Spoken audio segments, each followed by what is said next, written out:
Praise the Lord.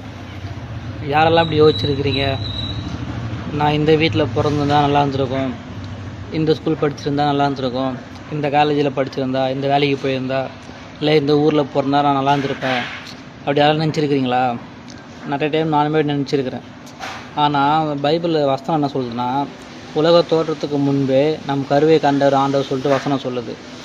உலக தோற்றத்துக்கு முன்னாடி நம்ம எங்கே பிறக்கணும், என்ன படிக்கணும், நம்ம எங்கே இருக்கணும், எல்லாத்தையுமே கர்த்தர் அறிஞ்சு தான் இருக்கிறார். அதனால தான் அவர் நம்மளை இந்த இடத்துல இருக்கிறது அனுமதிச்சிருக்கிறார்.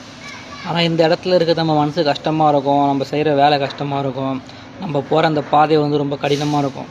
ஆனால் இதன் மத்தியிலையும் நம்ம விடாமல் அந்த பாதையை பிடிச்சி நம்ம ஒரு ஸ்டெப்பாக முன்னாடி எடுத்து வைக்க வைக்க நமக்கு கர்த்தர் உதவி செய்ய வல்லவராக இருக்கிறார். நம்ம நினச்சிருக்கலாம், நம்ம இந்த இடத்துல இருந்து தேவையில்லாத தப்பு பண்ணிட்டோம், நமக்கு இந்த இடத்துல செட் ஆகலன்னு சொல்லிட்டு அந்த இடத்துல வச்சு நம்ம உயர்த்துறது தான் கர்த்தருடைய திட்டம்.